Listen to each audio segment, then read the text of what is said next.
Hola, buenas noches, bienvenidos. Hola a todas, a todos. Gracias por estar aquí el día de hoy. Hoy presentamos nuestro interludio número 2 de una serie de 5 que habrá en la Bienal de Arquitectura en Nuevo León. El diseño en todas sus escalas, hoy jueves 14, con nuestro panelista invitado, el diseñador industrial Ariel Rojo. Ariel, gracias por estar con nosotros. Voy a permitirme leer una breve semblanza de Ariel. Ariel es diseñador mexicano con presencia internacional.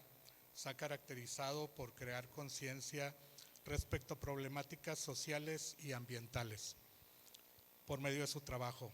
Ha tocado diferentes escalas, desde lo urbano, lo objetual e incluso lo electrónico, la electrónica.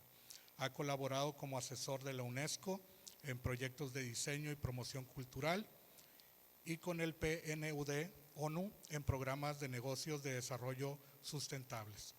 También con la Armada y la Marina de México en el desarrollo y diseño del Sistema Nacional de Encriptación. Durante la pandemia del COVID-19, diseñó diferentes dispositivos para pacientes y personal médico que fueron donados y replicados en diferentes países. Sus diseños han sido reconocidos y expuestos internacionalmente en Europa, Medio Oriente, Asia, Estados Unidos y México. Es además socio de la cervecería Cru Cru en la Ciudad de México, su gran pasión.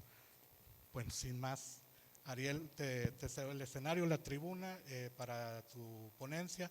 Muchas gracias por acompañarnos hoy en Monterrey. Muchas gracias, Ricardo, gracias. Hola, buenas noches. Bueno, gracias por estar aquí, por compartir. Más allá de enseñar el trabajo, como decir, este es mi trabajo y miren la casita o miren el objeto, miren la silla, creo que no es la idea.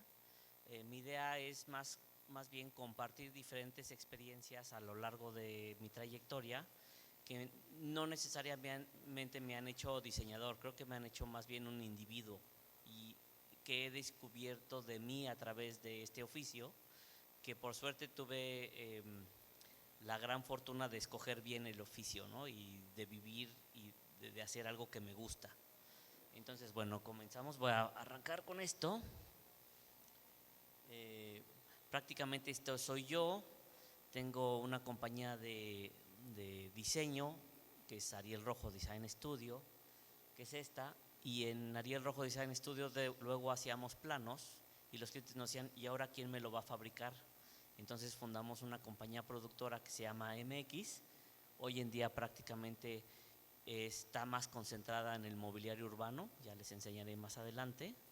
Y después, con cierta exposición de mi trabajo, los medios empezaron a voltear a ver nuestro trabajo y en lugar de enseñar solamente lo mío, decidí, junto con otros amigos, ¿por qué no fundar un festival de diseño en la Ciudad de México, que fue el Abierto Mexicano de Diseño? Yo estuve ahí los primeros 3 años, luego me salí porque me fui a hacer cerveza, que fue más divertido, bueno, todo a su tiempo, que es Cru Cru. Y Chalupa fue una compañía que tuvimos por un poco tiempo, pero fue una experiencia interesante con 2 amigas justo de Monterrey. Una de ellas se fue a vivir a Japón y entonces exportábamos cosas de diseño mexicano allá. Me gusta pensar que el diseño no solamente es forma y función, como nos enseñan en la escuela. Creo que es importante también el significado o el porqué. Y eso tal vez es mucho más importante que las mismas formas y funciones, ¿no? Eso te da un drive, un motor de vida para qué trabajar, ¿no? Y a veces es importante porque a veces lo mejor es no hacer nada, pero estamos tan programados que todo tiene que tener una función, una forma y hacer y producir, y no nos damos el tiempo como de pensar por qué. Y creo que cuando metes por qué quiero hacer un diseño, para sonreír, para compartir, para transmitir, para enseñar, etcétera, etcétera, entonces tiene muchísimo mayor valor, ¿no? Hace rato dimos una plática y alguien me preguntaba, ¿qué considerarías que sea un buen diseño, no? Y entonces les digo, el diseño es tan vasto y tan diverso que un buen diseño puede ser muchas cosas, pero sobre todo que sea útil a la humanidad. O sea, en el momento que un diseño no es útil a la sociedad, entonces es un diseño inútil, y estamos viviendo en la época de los diseños bonitos. Entonces hay mucho diseño bonito que se podría decir en términos digamos más tradicionales como un buen diseño, pero en realidad estamos consumiendo recursos, estamos gastando materiales, etcétera, etcétera, ¿no? Dentro de mi quehacer, digamos que he podido como identificar los diferentes proyectos como si fuera un plano cartesiano o un espacio cartesiano, X, Y, Z, donde tengo 3 ejes principales. El primero es la escala, que es como una medida muy fácil, desde milímetros o incluso milésimas de pulgada, que fue la electrónica, ese fue mi primer oficio, hasta kilómetros. Tenemos proyectos como el malecón de Boca del Río en Veracruz y después la extensión en el mismo puerto de Veracruz, que juntos forman 11 kilómetros de longitud de proyecto. Y en el Inter, bueno, pues hay casas y de repente hay salas y una silla y etcétera, etcétera, etcétera, ¿no? Luego está otro eje que es la parte industrial y la parte artesanal. De repente colaboro con compañías industriales como Élica o sí, pues con compañías de manufactura digital, pero de repente también trabajamos con artesanos y con comunidades. Y por otro lado está el eje cultural y comercial. En algunas ocasiones colaboramos con la ONU, que a través del Programa de Naciones Unidas para el Desarrollo, que es el PNUD, o con diferentes organizaciones o ONGs, y también pues con algo totalmente comercial como puede ser con Starbucks directamente en las oficinas de Seattle, ¿no? Y en ese espacio pues de repente podemos colocar algunos de nuestros trabajos. Como les mencionaba, me voy a parar porque si no me va a dar tortícolis. Como les mencionaba, hay diferentes razones para mí como que me motivan para trabajar, para inspirar, para compartir, para disfrutar. Siempre he dicho que un buen diseñador, vamos a suponer que vas a hacer una silla, es alguien que se sabe sentar y relajar y disfrutar de una silla. Porque si no, pues, te sientas así, todo tensito, y no voy a decir quién es, porque no tiene caso, pero conozco diseñadores que son así todos y hacen así, y la silla es tensa y dura, y te das cuenta de cómo su personalidad se transmite a través del objeto, ¿no? Entonces yo creo que si vas a hacer un elemento para vivir, tienes que saber vivir, o sea, se refleja ahí, ¿no? Hablando justo un poco de estos valores que comentamos de la congruencia, que la congruencia es lo de menos, ¿no? Hay congruencias sociales e implicaciones mucho más profundas al respecto.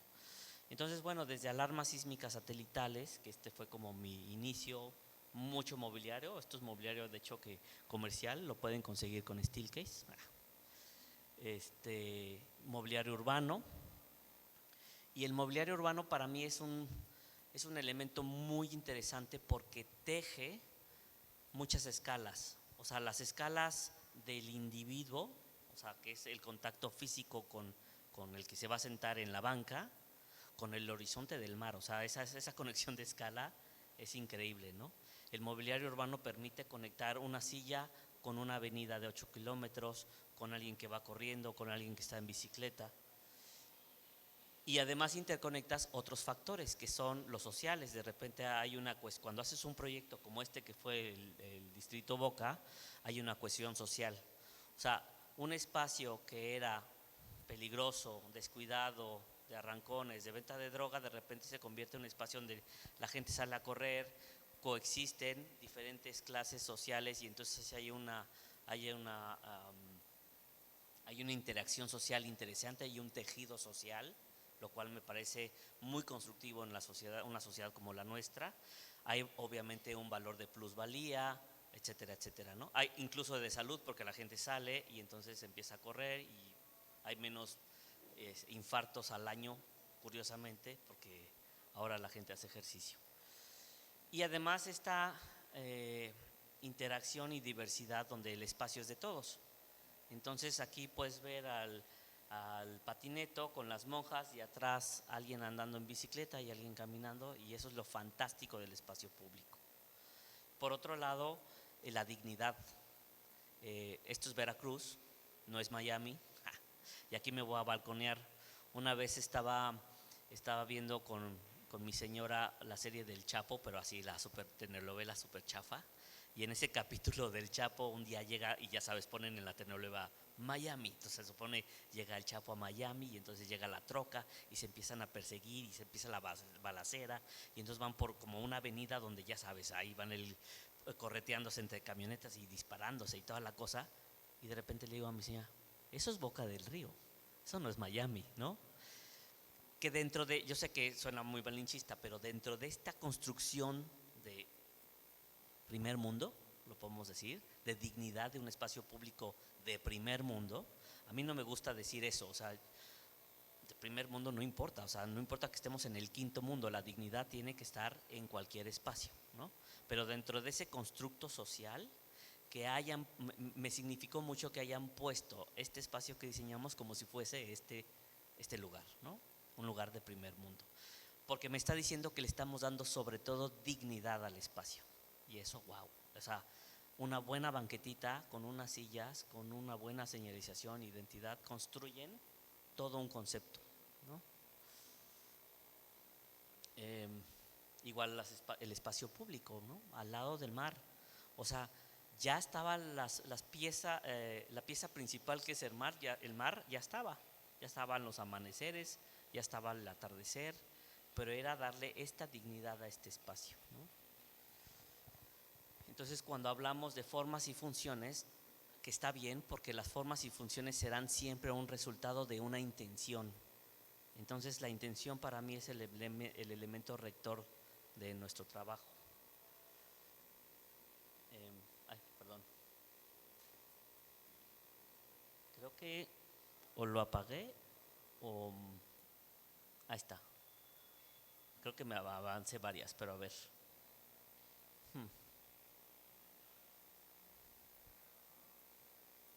Estoy intenciándole al control remoto. Ok, perdón.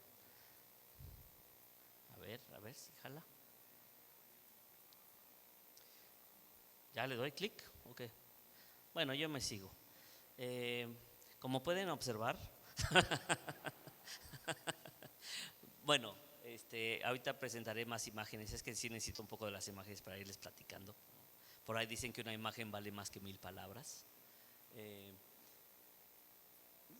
Pero bueno, esa imagen rápida que vieron es un restaurante que diseñamos donde me pidieron, es un restaurante de comida vegetariana, vegana, y entonces lo que hicimos fue jugar con los significados de una iconografía como mexicana. Entonces entras y hay un mural y diseñamos un sistema como pictográfico de elementos que generan a su vez como otras imágenes, como en un imaginario el dios del fuego, el dios del maíz, el dios del no sé qué, para entrar realmente como a un templo. Y entonces, porque el templo finalmente es nuestro cuerpo, no soy el mejor ejemplo, ya lo sé, pero bueno, la intención de este restaurante, que es de comida vegana, pues sí es gente que se toma muy en serio eso, ¿no? No sé si seguimos por ahí, ¿no?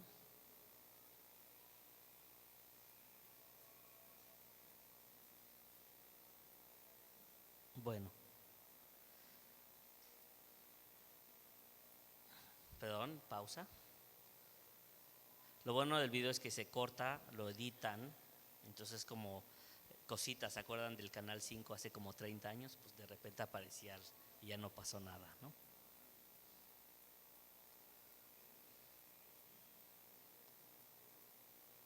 Mi USB, está en la mochila. Ándale, ahí al fondo. Y ahorita puede estar. Bueno, mientras les voy platicando, entonces, están como todos estos elementos de escala. Y luego les voy platicando cuál es otra escala dentro de esta escala chica, la parte de electrónica. Cuando yo era joven y bello, trabajaba con mis papás en la parte de electrónica. Mi abuelo fue el primer fabricante de circuitos impresos en México, y como la frontera estaba cerrada, la verdad es que les iba muy bien porque le hacían los circuitos a Sanyo, Panasonic, etc. Entonces mi infancia fue una infancia donde aprendí a programar BASIC y aprendí a hacer circuitos impresos, etcétera, ¿no? Cuando tenía como 14 años, empecé a trabajar en el negocio familiar y eventualmente aprendí a diseñar los circuitos impresos en la computadora. Pero además para mí fue un momento importante porque fue este parteaguas donde les estoy hablando 1990 más o menos, ¿no? Entonces en 1990 los ingenieros no usaban computadoras porque casi no había computadoras personales. Usaban textualmente hojas de tablas de, ni siquiera sé cómo se llaman porque tampoco me tocó, las tablas de cálculo o no sé cómo se llaman, las reglas de cálculo, ¿no?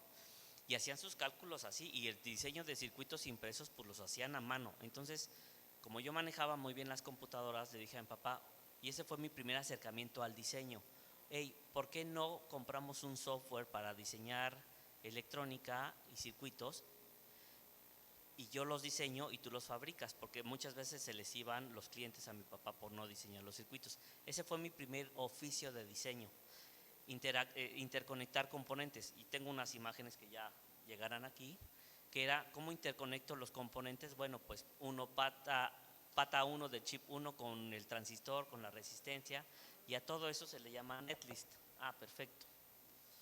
Si quieres, adelántale por acá, ya por estas, y me voy de volada para que quede, por favor.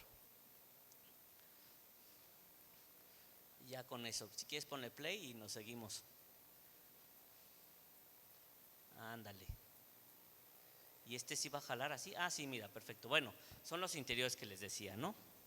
Ahí están mis hijas, bueno, las perrijas, Tori y Lola, en la obra. Bueno, para darle coherencia con las imágenes. Esta es una línea dentro de estas escalas, de lo grande a lo chico. Estas son unas esculturas, un tributo a un escultor mexicano que se llamaba Alberto Pérez Soria. Alberto Pérez Soria era un escultor que llegó un día con el gobierno del Distrito Federal, presentó unas piezas de animales muy parecidas a estas, donde yo jugué de niño durante mucho tiempo en mi infancia, y resulta que cuando las entrega les dicen están padrísimas y nunca más le hablaron. Sin embargo, el gobierno las reprodujo por toda la Ciudad de México y no hay gente de mi edad que haya vivido en la Ciudad de México que no haya jugado en estas piezas, ¿no? Entonces conozco al hijo de Alberto Pérez Soria en una fiesta y le digo, esto está increíble, me cuenta esta historia, le digo, hagamos una línea en tributo a tu papá, pero la tengo que rediseñar para tener los derechos de autor y poderlas registrar y que no nos aplican la misma, y también como diseñador poderme divertir, ¿no? Y entonces sacamos estas piezas, ahora las comercializamos y no nada más le dimos dignidad al nombre del papá, sino que lo volvemos a poner en el mapa, y parte de la venta de estas piezas van a la mamá, que eso también es importante, ¿no? Entonces cuando dicen ¿por qué hacemos? Pues son formas y funciones, pero la más importante fue darle un sentido a estas piezas para hacer un acto de justicia, por decirlo así, ¿no? Bueno, hablamos del abierto, me voy a ir rápido porque son varias cosas, y lo de Chalupa. Chalupa en realidad fue esta página web, no entiendo qué dice porque está en japonés, me hizo así. Y la cerveza, pues no tengo ningún pretexto, me encanta la cerveza, está la cervecería. Y lo más importante es esto. ¿Por qué? ¿Qué es eso? ¿Qué ven ahí? Felicidad. Y para eso es el trabajo, para eso es la vida, ¿no? O sea, dentro de estas formas y funciones y razones, para mí lo más importante es dedicarme a algo que me encanta, que me apasiona y que me la voy a pasar bien. Porque soy muy consciente del mayor valor que tenemos como humanos, que es nuestro tiempo. Y ese nadie te lo va a pagar. No hay nadie que te pueda pagar por tu tiempo para que te pague el tiempo que ya pasó. O sea, el que ya gastaste, ya lo gastaste y no hay manera de pagarlo, ¿no? Bueno, esto era lo que les decía de la electrónica. Por ejemplo, esto fue una pieza que me trajo un físico matemático de la Secretaría de Marina hace mucho tiempo, y me dijo, Ariel, ¿tú puedes desarrollar todo esto? Sí, y entonces se los desarrollé. Bueno, ahí estoy de chavito, como cuando empecé, yo era el niño flaco, manejando controles de numérico y todo esto. Y esto es lo que les decía de las interconexiones de los circuitos, ¿no? Y cuando ustedes me dicen, bueno, ¿y esto qué tiene que ver con el diseño? Bueno, todo, porque si les digo un marco, un manubrio, unas llantas y unos pedales sueltos no son la bicicleta, los tengo que ensamblar, los tengo que configurar para que hagan una bicicleta. Y lo mismo pasa con un espacio, lo mismo pasa con un coche, lo mismo pasa con cualquier cosa. Tienen que interconectarse los diferentes componentes y en la arquitectura puede ser el espacio, la luz, las instalaciones, etcétera, etcétera, etcétera, para que funcione de manera adecuada. Nada más que qué pasa en la electrónica, si te falla un cable, no jala. Entonces, creo que en esa parte de mi vida, que afortunadamente fue una etapa muy joven, aprendí a interconectar estos componentes y hoy en día interconecto contextos, interconecto conceptos, interconecto materiales, por supuesto, espacios, escalas, etcétera, pero te integran en algo más, ¿no? Creo que eso es lo que aprendí. Y bueno, ni más ni menos esa caja de herramientas fue el Sistema Nacional de Inscripción, cuando Fox le dijo a Castro, come si te vas, que nunca le dijo así, pero esa es la historia como se conoce. La Secretaría, le comisionaron a la Secretaría Marina a hacer un sistema de inscripción y como yo ya diseñaba para la Marina otras cosas, me encargaron hacer este objeto junto con unos físicos matemáticos. Alarmas sísmicas satelitales, etcétera, ¿no? Y luego lo que les platicaba de la escala, de repente de hacer electrónica saltas a diseño urbano. Esto fue en 1998, se convoca el concurso nacional para la remodelación del Zócalo y unos amigos de la universidad junto con Ernesto Betancourt, que era nuestro maestro, pues nos inscribimos al concurso, pues, chicle y pega, ¿no?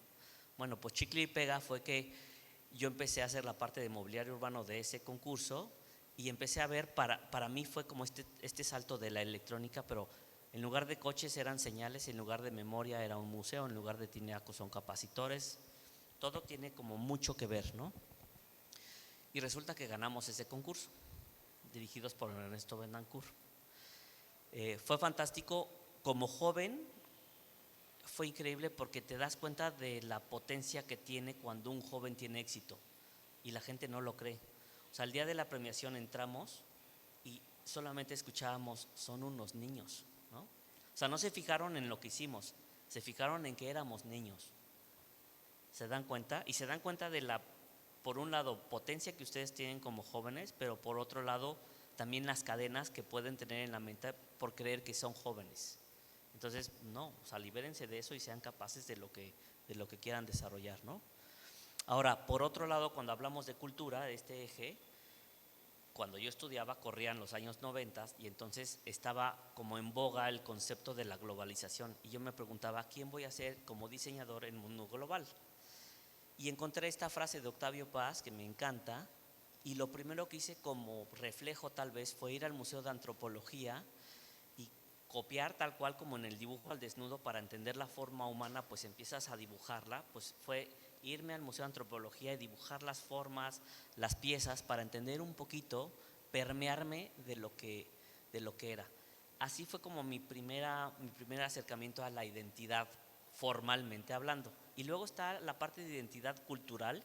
Esto ya son muchos años después, cuando ya daba talleres.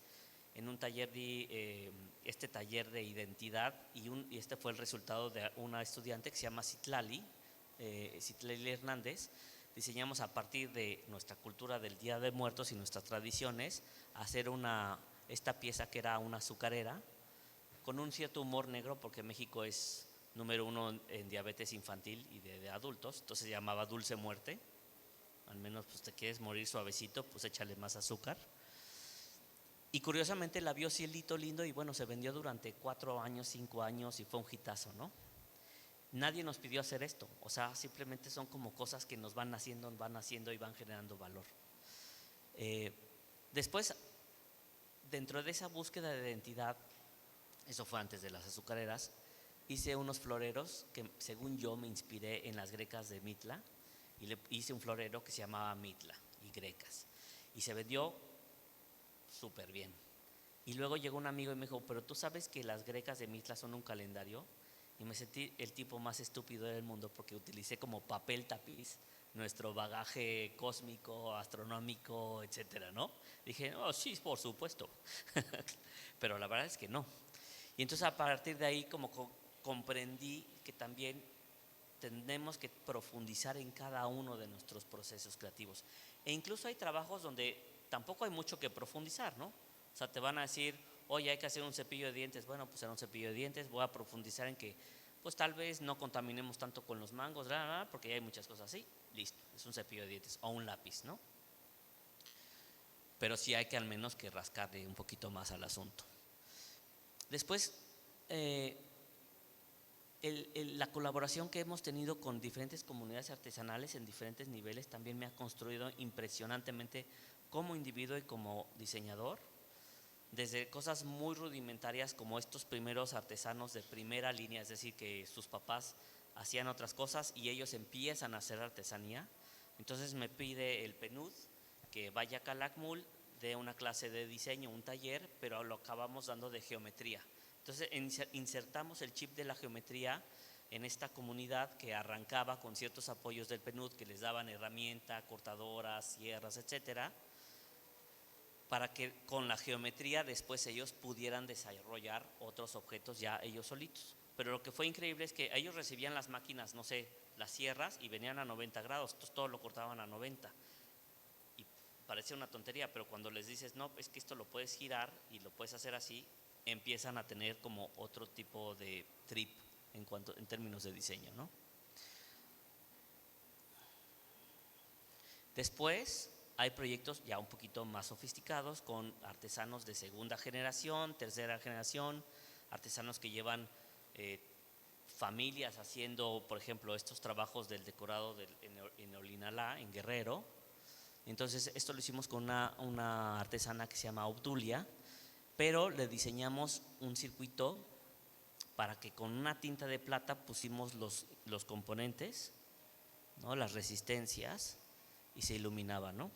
Esto fue comisionado por el Museo de Arte Popular de la Ciudad de México y la idea era, el experimento era como esta unión de diseño con artesanía, que ahorita ya es muy común, pero en ese entonces hasta te satanizaban. Eso no es diseño, eso es artesanía. O al revés, eso no es arquitectura, es diseño. O al revés, eso no es diseño, es arquitectura.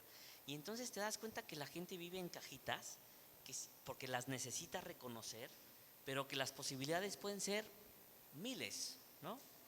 Y yo creo que las limitantes de los otros no tienen que ser tus limitantes.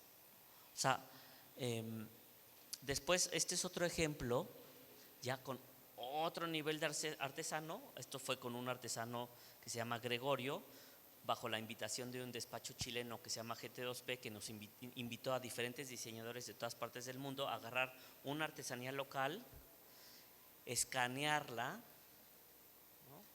Digamos, yo agarré estas típicas piezas como de cuentas, escaneamos la pieza, le dejamos este eco del 3D printing que estaba muy de moda, y para enfatizar como esta comunión entre tecnología y artesanía, y es simplemente un cuestionamiento de, yo sé que no es la escena exacta de Hamlet, pero de ser o no ser diseñador, ser artesano, ser artista, ¿qué es? No importa, no importa, porque ese viaje es un autodescubrimiento, y es mejor autodescubrirse y intentar saber quién eres poco a poco, que alguien te etiquete y diga, no, tú eres tal cosa. Y vivimos en ese mundo donde te etiquetan y te tienen que dar papelitos para decirte tú eres esto. Curiosamente, es una reflexión que he tenido, no sé si ustedes, mi bisabuelo, que tenía, no sé, o nuestros bisabuelos, pues podían haber sido arquitectos o abogados o médicos, estamos de acuerdo, ¿no?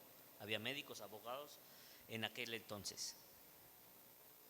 Nosotros hoy por hoy tenemos, sin exagerar, 10,000 veces más exposición a la información y seguimos pensando que solamente podemos ser una cosa, arquitecto o ingeniero o abogado, y no dimensionamos la capacidad de exposición que tenemos a la información y por tanto lo que podríamos ser.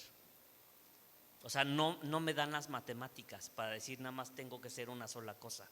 O sea, vivimos en un momento interesantísimo de la humanidad donde tenemos tanta información que si la usamos bien O sea, si no nada más estamos viendo TikToks de gente haciendo bailecitos, o sea, si realmente utilizamos la información a nuestro alcance, tenemos 10,000 veces más posibilidades que nuestros abuelos. Y no les digo que seamos 10,000 títulos, pero sí podemos ser diseñadores, arquitectos, porque más van relacionados, y por ahí que músicos y chefs y cerveceros. O sea, tenemos la información en nuestras manos hoy por hoy. Bueno, un poco de todo, trabajando con la American Society. Tuve la fortuna de participar en el equipo que concursó el plan maestro de la Merced y lo ganamos, el plan maestro conceptual, y después ya de manera independiente me piden hacer toda la imagen. Aquí invité a otros amigos, a Ricardo Lozano de Cítrico y a Malcolm, y hicimos esta pieza, esta imagen. Acabó en todas partes, pero también hasta en un boleto de metro. Entonces fíjense la escala, ¿no? De repente ciudad, pero la ciudad acaba en un boleto de metro, ¿no? Y esta lectura, como les comenté, de las grecas, pues se me volvió a presentar la oportunidad de hacer algo con una lectura de este antepasado, por decirlo así. Esto fue una botella de tequila que se iba a lanzar en el 2010, justo en el año del centenario de la Revolución Mexicana. Entonces decidí hacer una pieza que hablara como de nuestra historia prehispánica, que tiene esta pirámide, después la cruz colonial, la revolución y eventualmente la X contemporánea de México, ¿no? Entonces, insisto, aquí no le rasqué mucho, pero sí fui un poco más consciente de cómo quería manejar mi historia y contar y codificarla de una manera u otra, ¿no? Proyectos de diseño como una celosía, que de repente es una mezcla entre diseño paramétrico en la computadora con impresión 3D, con un cálculo de exposición solar según la ubicación del lugar, pero con una manufactura hecha a mano porque son piezas vaciadas en cerámica. Entonces, ¿ahí qué es? Diseño paramétrico, computacional, artesanal o qué demonios, no importa. No nos preocupemos en qué es, esas etiquetas vienen después. Concentrémonos en experimentar, porque a través de la experimentación nos vamos descubriendo como individuos y como profesionales, sin duda alguna.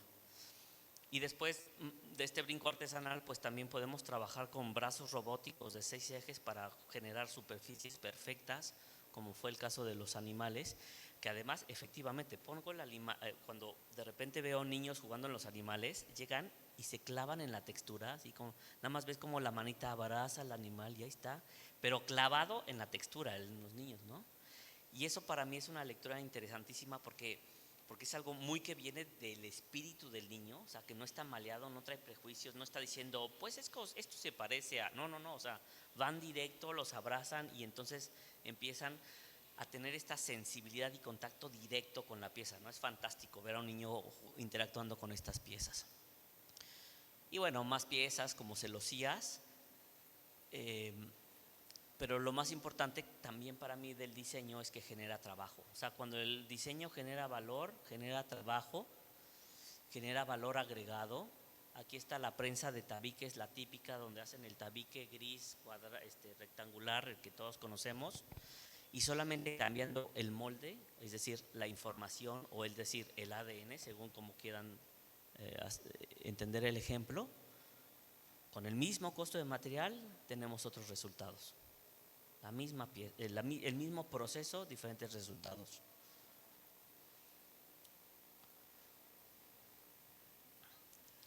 Y lo mismo con, por ejemplo, artesanos en Santa Clara. De hecho, ahora el 29 creo que se hace una exposición nueva. Una de las megalámparas que diseñamos va a estar ahí, en esta exposición, que está curando Ana Elena Malet. Viene viene de aquí. Fue una colección que hicimos, bueno, la que viene no es de Starbucks, pero fue para otra compañía, pero fue con este ritmo, esta inercia, ¿no? Esto fue una colección que nos pidió la oficina de Starbucks de Estados Unidos de diseño, directo de Seattle, y nos pidieron hacer una línea de lámparas inspiradas y basadas con los artesanos de Santa Clara del Cobre en Michoacán. pero que cumpliera con todas las especificaciones técnicas de UL. Entonces, trabajar con artesanos y especificaciones técnicas de UL como que está un poco más difícil, ¿no? No imposible, pero es muy difícil. ¿Qué hicimos? No importa, separamos toda la parte técnica en corte láser, en otra planta con UL, y la parte artesanal, que era lo que además queríamos resaltar, la pusimos afuera. Es decir, creo que hay mecanismos donde también podemos romper esos códigos y simplemente hacer mezclas interesantes en el quehacer del diseño. Y el por qué, insisto, ¿no? Más allá de la forma y función, el por qué, esto es una experiencia que les quiero compartir como pues de lo más importante recientemente, que fue la pandemia. No les tengo que explicar qué onda con la pandemia. Y un día, cuando estábamos en el pleno encierro, me habla una señora, Claudia Dorenbaum, ahora querida amiga, y me dice: oye, me dijeron que tú tienes impresoras 3D. No, pues sí. Necesitamos voluntarios para imprimir una pieza. Sí, claro, mándamela. Entonces imprimí la pieza, que fue una pieza que se diseñó en Nueva York con esta comunidad que se llama Tone Makers. Tone Makers originalmente trabajan piezas para gente que no puede caminar o no tiene una mano o sufre de alguna discapacidad motriz, pero en la pandemia se pusieron a hacer objetos para combatir o para ayudar para la pandemia, ¿no? Entonces me mandan la pieza, pero como buen diseñador lo primero que vi es: esto está muy frágil, esto se va a romper, etcétera. Entonces, sin preguntar, me puse a rediseñarla. Rediseñé la pieza con curvaturas que por su propia geometría soportaban muchísimo mayor las tensiones. En sistema constructivo era muy eficiente entendiendo la construcción del 3D, y se las mandé.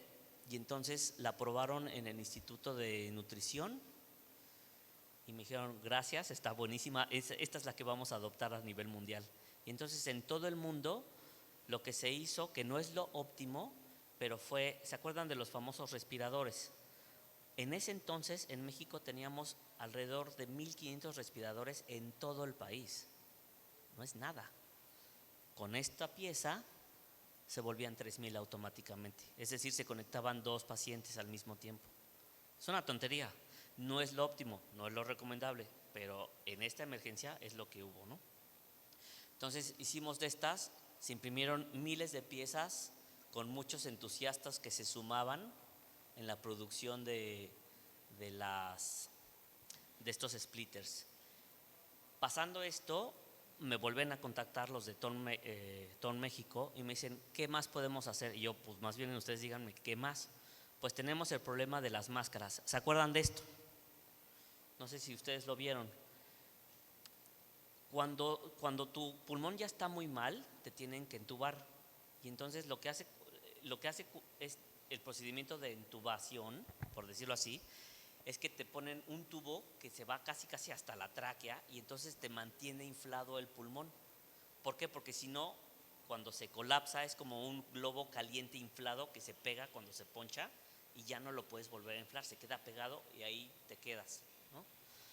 Entonces alguien muy listo, recuerden que primero pegó en Europa y luego para acá. Entonces en Europa a alguien se le ocurrió usar las máscaras de buzo y entonces conectaban los respiradores, pero ya no te tenían que entubar, porque la misma máscara generaba o resistía una mayor atmósfera y entonces podías tener el pulmón inflado sin tener un tubo en medio. Entonces imagínense qué alivio para cualquier paciente. ¿Qué pasó en México? Para cuando llegó el COVID a México, estas máscaras estaban agotadas en todo el mundo, ya no había. Entonces me dijeron: necesitamos máscaras para pacientes. Entonces empezamos con diferentes prototipos. Esto es así en plena COVID, mis fotos que mandaba con los doctores y con la gente de Tone México. Entonces, partiendo de la lógica de impresión 3D de un plano, pues aparte del plano y se empieza a imprimir, y después con un hule empezamos a hacer como pruebas, y después hicimos accesorios. De estas primeras máscaras impresas hicimos como 3,000 y me dijeron: necesitamos máscaras de una manera más rápida. Entonces se me ocurrió utilizar el proceso de termoformado, que es como los empaques de pollo rostizado, que son muy baratos y muy rápidos de hacer. Bueno, pues hice una máscara, la industria de la construcción estaba parada, entonces había miles de metros de, ya saben, la cinta como para sellar ventanas, y la única pieza que imprimíamos, a diferencia de toda la máquina, era el conector, y de estas se hicieron 60,000 máscaras. Todos estos diseños los donamos, los puse open source en mi página web, los bajaron de todas partes del mundo. De hecho, cuando los puse se cayó mi página, o sea, tronó. Tuve que pedir como más capacidad en mi sitio. Y entonces, bueno, aquí en México, esta es Claudia, empezamos a donarlas a todos los hospitales públicos, tanto para pacientes como para enfermeros. Y bueno, por respeto tapé el rostro del paciente, pero muchas de estas máscaras hicieron una diferencia textualmente de vida y muerte. Y entonces eso se vuelve muy fuerte en tu trabajo, ¿no?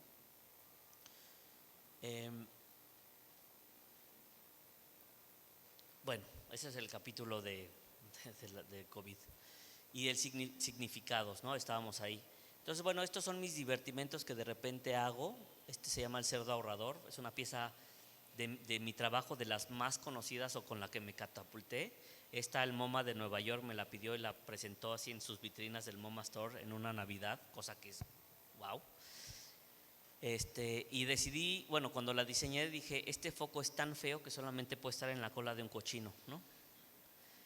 Pero lo importante también era dar este mensaje a las futuras generaciones, ¿no? Estamos hablando de hace 10 años. Y después, bueno, este cerdito ha viajado más que yo, a todas partes del mundo. Y yo traigo un bagaje de conciencia ecológica. Mi papá, les podría dar una plática de mi papá, que es otra historia, que los árboles así con Molina, nuestro premio Nobel, con Jacques Cousteau, con el Papa Juan Pablo II, con N cantidad, plantando árboles y bueno, haciendo maratones y todo. Entonces yo tuve desde muy niño toda esta cultura del reciclaje y bueno, pues de la preservación del medio ambiente. Y una parte muy importante de nuestra compañía de mobiliario urbano es de aluminio, es de materiales que se reciclan al 100%, en donde sí se necesita energía para hacer una pieza de fundición, pero esta pieza de fundición va a durar 50, 60, 70 años y entra en ciclo, porque no crean que acaba en el mar flotando. Esta cosa la agarran y la vuelven a echar al horno y otra vez. Entonces, esa amortización energética es nada, ¿no? Absolutamente nada. Bueno, más proyectos como el del Monumento a la Revolución. Esta fue una de mis piezas también más famosas. No sé si en la Ciudad de México han visto las bicicletas, están por todas partes. Y esta me la pidieron en el 2010 cuando no había una conciencia de bicicletas. Yo siempre he sido ciclista, aunque no lo parezca, pero lo que pasa es que en la Ciudad de México es tan plano que pues, aunque andes 20 minutos no haces ni 20 calorías, ¿no? Porque vas así, y más si es eléctrica. No, no es cierto. Sí, pero bueno, era como un statement de decir, hey, usen bicicleta, ¿no?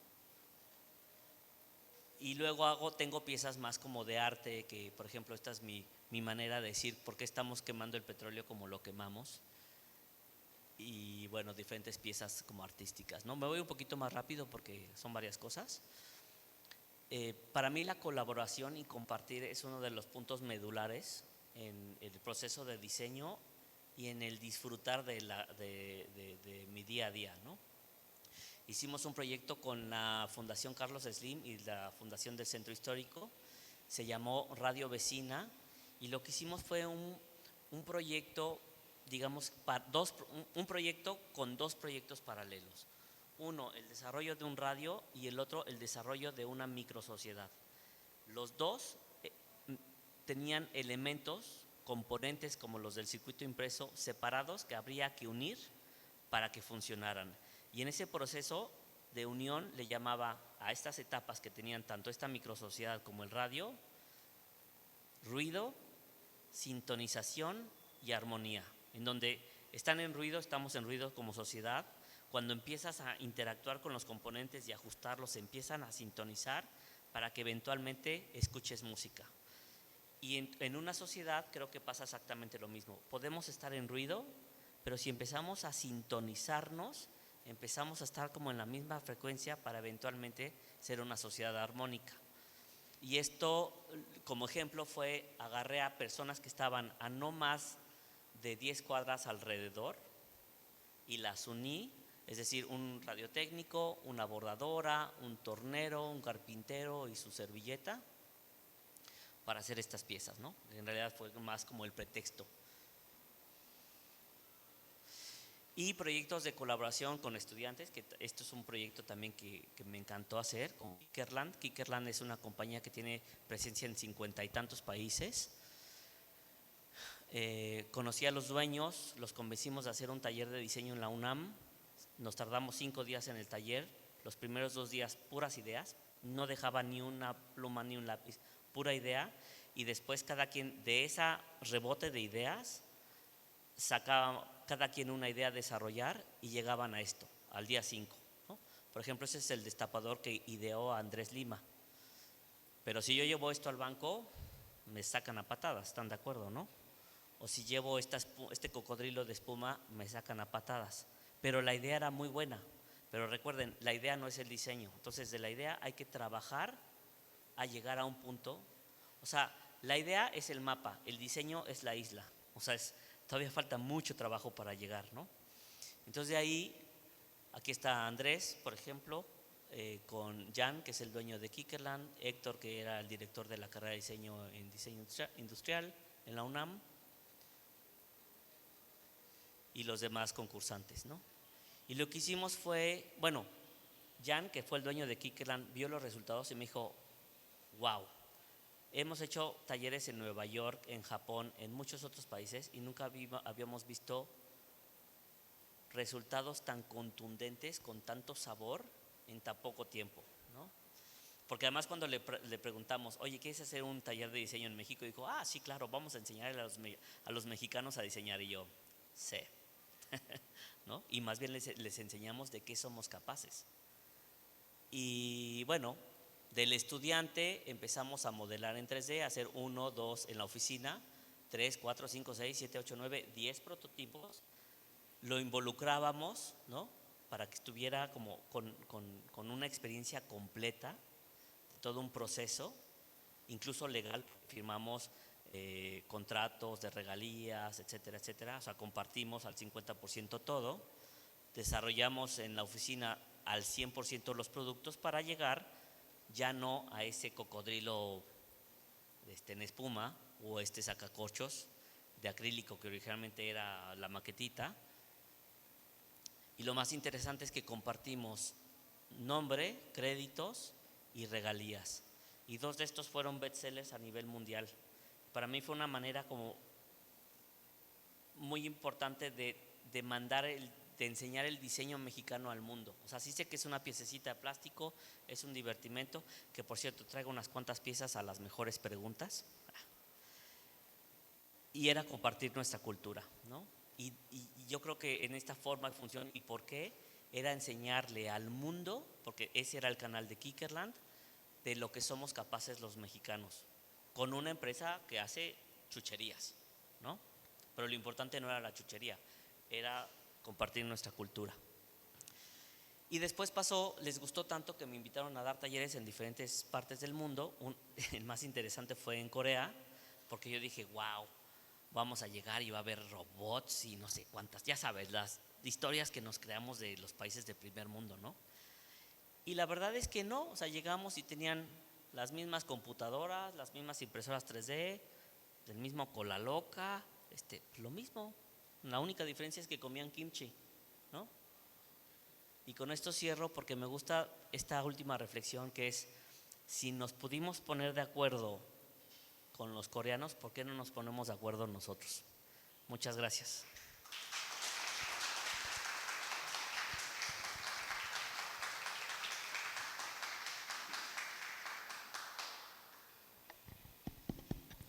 Bueno, Ariel, muchas gracias por esta demostración de tu trabajo, estas interacciones e iteraciones de proyectos.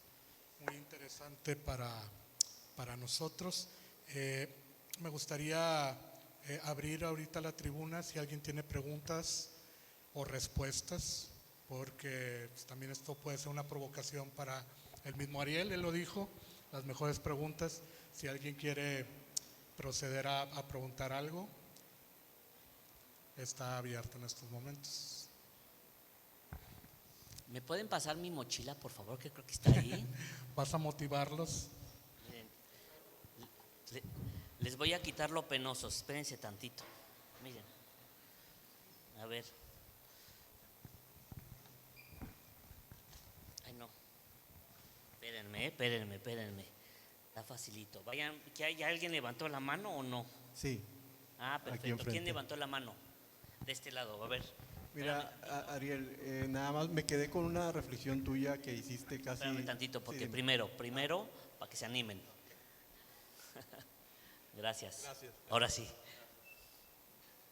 me quedé con una reflexión tuya que tu trabajo, lo que haces, te hace feliz y que no importa el título, si eres arquitecto, si eres diseñador, si eres cervecero, pero las cosas que estás haciendo las haces feliz y te hace feliz. Y nosotros, eso es una invitación también para nosotros. Desde aquí en esta sala habemos personas que ya tenemos mucho tiempo en este rollo y hay gente que va empezando. Y dentro de todo esto se agrupa esa reflexión que nos hiciste, que hagamos las cosas que más nos hacen feliz en el diseño. No importa si somos arquitectos, en un momento podemos ser diseñadores industriales, podemos ser fotógrafos, lo que sea. Pero sí quedarnos con esa reflexión de que si es algo que no nos está gustando, tienes que dar la vuelta o tienes que reinventarte y hacer otra cosa. Recordemos que todo esto también van involucrados personas, y las personas es a fin de cuentas para las quienes estamos haciendo todos estos, como lo que tú hiciste en el tema del COVID. Eso fue muy, muy interesante y a fin de cuentas te deja un enriquecimiento en el corazón que es impagable. Pero todo eso es por lo que tú comentaste hace un momento. Son cosas que a ti te gustan hacer y no importa cuál es el título que te pongan antes de tu nombre. Muchas gracias. Gracias, muchas gracias. Buenas noches. Más bien como preguntando tu punto de vista, ¿cómo es la manera de trabajar a manera de diseñar un circuito a irte pues sí, ¿no? a un proyecto macro, así como un diseño urbano?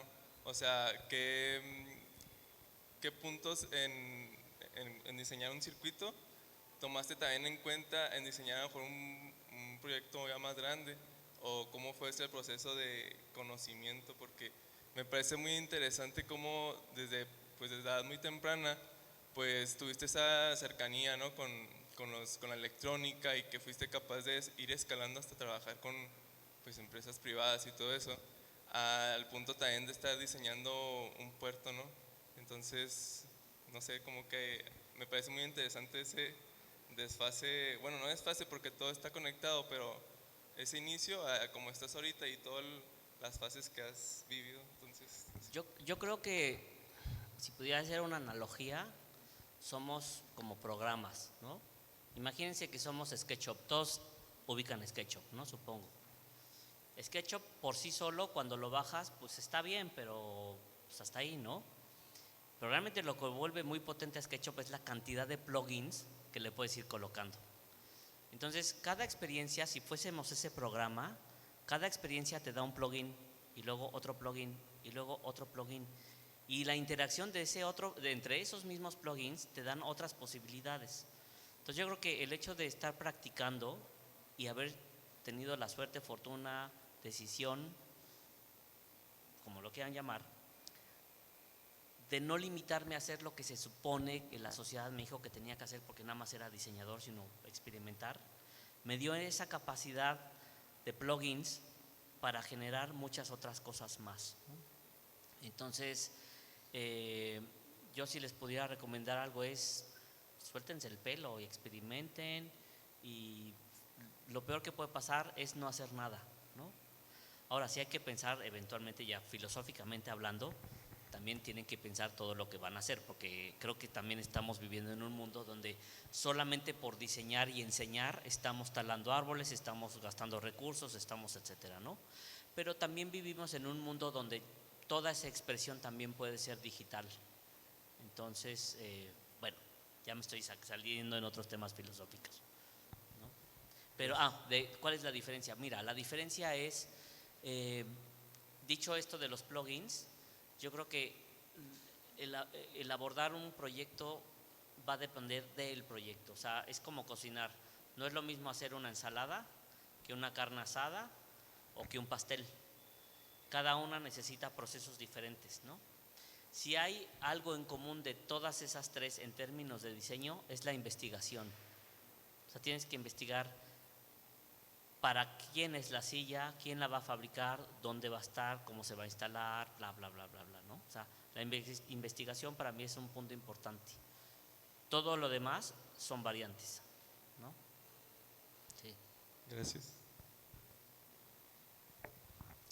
¿Alguien más quiere hacer una pregunta?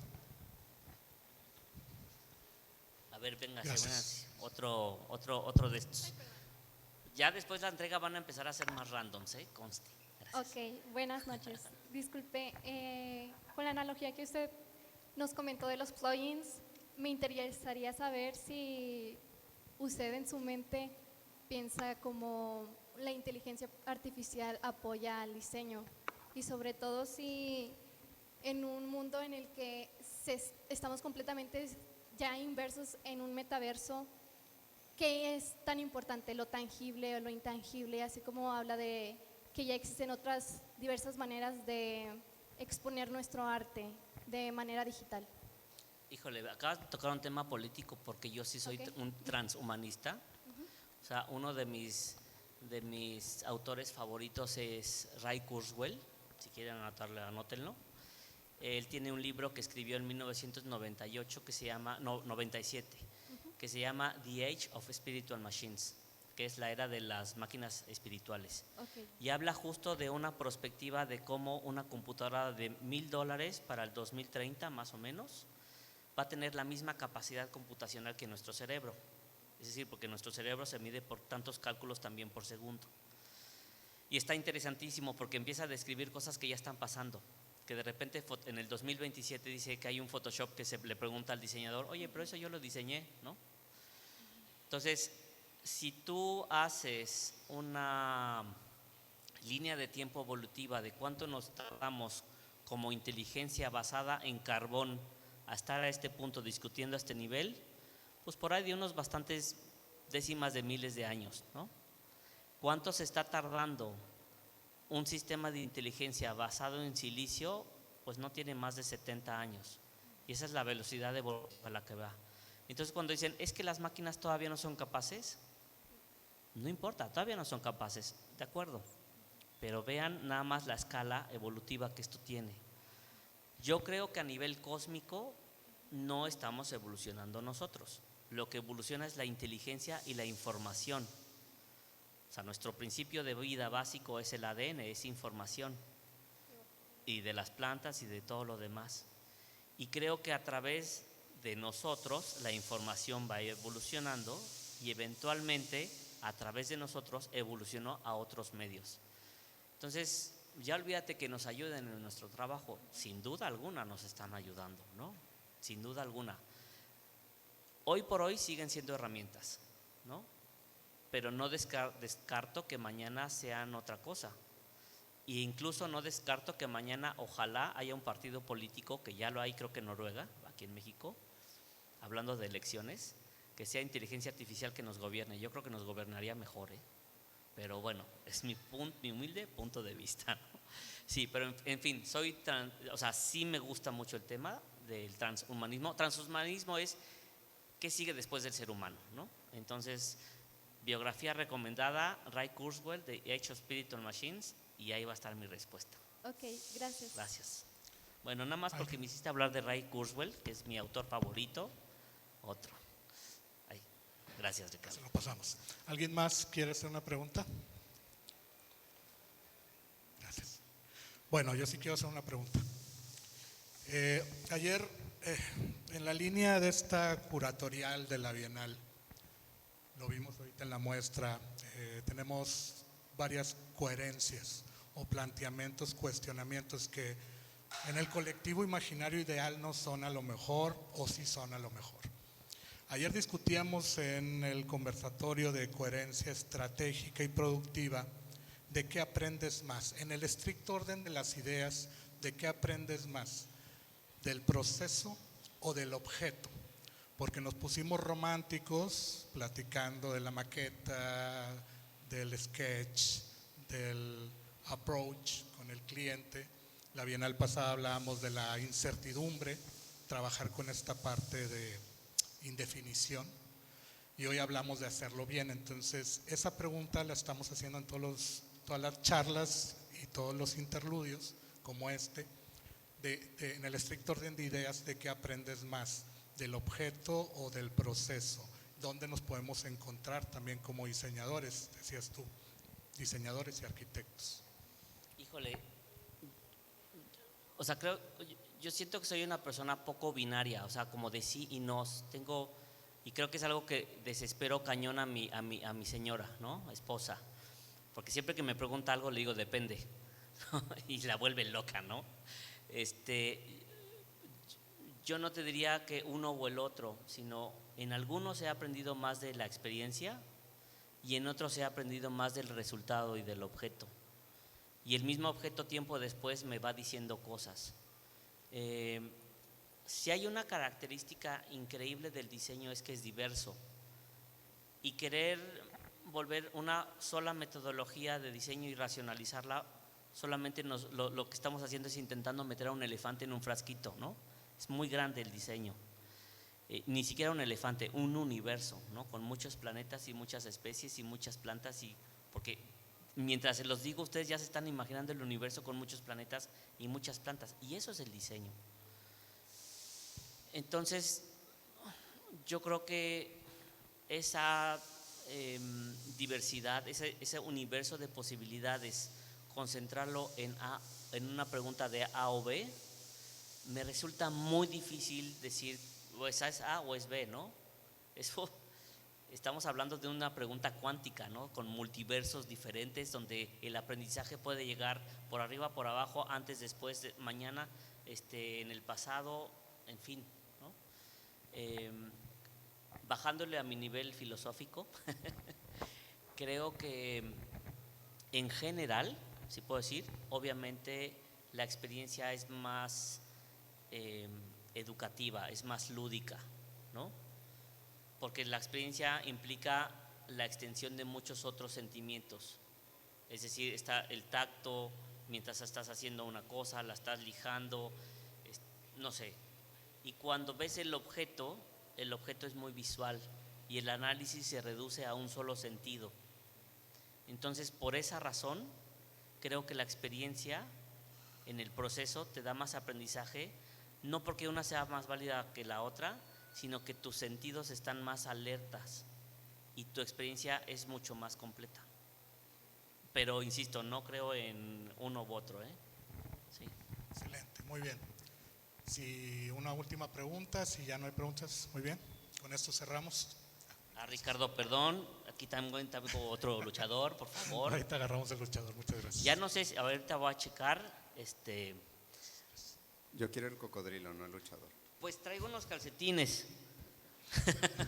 Son nuevos, entonces no hay broma. Qué maravilla. Adelante. Digo, a ver, retomando dos proyectos que mostraste, el del Malecón contra el de la Merced. ¿Contra él? El de la Merced, Ok. digo, ambos los conozco. ¿Cómo? A ver, en el Malecón decías ya teníamos el mar, ¿no? O sea, ya tenía este contexto que a lo mejor te ayudaba. En la Merced me queda claro que no era tanto ese contexto que tuvieras el mar. Me queda claro la diversidad de colores y todo lo que pasa dentro de la Merced. ¿No crees que a veces nos perdemos que el diseño sea en estos elementos que tienen el contexto del mar y nos olvidamos de la parte de la sociedad que no tiene este contexto, pero que necesita que lo ayudemos, lo que platicamos hace rato, a salir de esta oscuridad que tiene? ¿Cómo le haces y cómo viste diferentes estos dos proyectos? No sé si me explico. O sea, en uno tenías el mar y en el otro no tenías el mar. Tenías una sociedad que alrededor está llena de baches, que está llena de piso de grasa en el piso. O sea, es muy diferente. ¿Cómo lo abordas diferente y cómo crees que lo podamos llevar al nivel de también invertirle a esta parte de la sociedad que no tiene el mar de contexto? No, yo creo que los dos tienen ese elemento que es el contexto. O sea, los dos tienen, es como cuando te dicen vamos a cocinar qué, pues pollo o cerdo o lechuga, ¿no? Pues es lo que hay. Y entonces tenemos que cocinar con los elementos que hay. No voy a traer el mar a un contexto de ciudad porque, o sea, no voy a ser ese chef terco que no, yo nada más hago pavo. Oye, pero tengo pollo, no, yo nada más pavo. Entonces, yo creo que más bien la Merced tiene su propio contexto, sus propias problemáticas.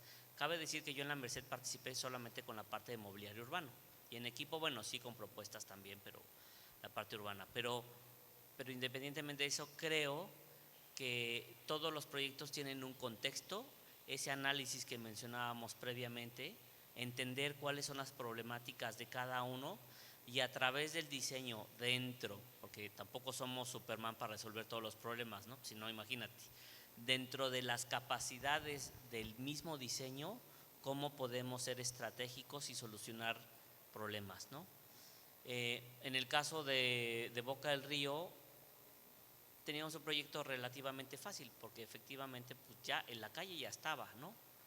Pero lo curioso es que era el mismo elemento, la misma calle, luminarias, amaneceres, atardeceres, playa, pero en la versión 1 de ese multiverso te asaltaban arrancones y venta de droga, y en la versión 2 del multiverso con algo de dignidad de diseño, gente corriendo, exposiciones en la calle, cuestión social. Entonces sí hay un pequeño factor de cambio en donde, por ejemplo, en el caso del malecón decidimos poner en el primer proyecto eran alrededor como de 5 kilómetros, creo. Y la regla fue, no podemos hacer, o sea, la distancia máxima caminable tendría que ser como de 1 kilómetro y que ocurriera algo, o sea, una pequeña plaza, algo, para hacer ritmos, ¿no? Entonces se construyeron ritmos a través del recorrido. Eso sí tal vez no estaba y se fomentó para que tuviera un poco más de descanso y no hacer una cosa de 4 kilómetros seguida. Por otro lado, mobiliario digno, ¿no? Mobiliario que la gente se sintiera identificada. Hicimos la silla Boca. Y esta historia está bastante interesante y bueno, al menos chistosa. Ya saben que cuando hay una obra pública, todo es un desastre, tráfico, polvo, máquinas, tráfico, en fin, ¿no? Y entonces cuentan, porque yo no estaba, cuentan que el presidente municipal que hizo esta obra, de repente iba a supervisar la obra y todo el mundo que pasaba le recordaba a su abuelita, ¿no? Ah, es que están haciendo una tontería porque todo estaba en obra y abierto, etcétera, ¿no? Y volví a ir y lo mismo, no sé qué, se quejaban, ¿no? El día que llegaron las bancas, estas sillas O, llegó un tráiler, una plataforma como con 20 de estas piezas, con un bracito que las iba bajando, y me cuentan que la gente se empezó como a reunir, ya sabes, ¿no? La gente somos súper chismosos aquí en México, ¿no? Se empezó como a reunir y las iban bajando y la gente se empezó a formar para sentarse y se tomaban fotos en la silla y llegaban con este presidente municipal y decían, te felicitamos. El presidente municipal volteó y dio la orden, pidan el doble de sillas, por favor. Pero el punto que tiene que ver con tu pregunta es cómo, fíjate lo interesante, cómo de un proyecto de ese tamaño, de esa magnitud, una de las tantas puntos de acupuntura que detonan es el poderte sentar bien de una manera digna y cómoda. Es a través de un objeto, a través de una pequeña silla que al mismo tiempo se interconecta con una vista al océano. O sea, esas conexiones de escala son fantásticas, ¿no? Ahí. Muy bien, pues bueno, yo creo que vamos a cerrar. Agradecerte mucho, Ariel, tu intervención, y vamos a darte un reconocimiento por parte del colegio. Muchas gracias. Sí, ¿se lo puedes entregar, por favor? Gracias. por tu intervención el día de hoy en el interludio número 2, al diseñador industrial Ariel Rojo. Muchas gracias, Ariel. Muchas gracias Ricardo. Gracias.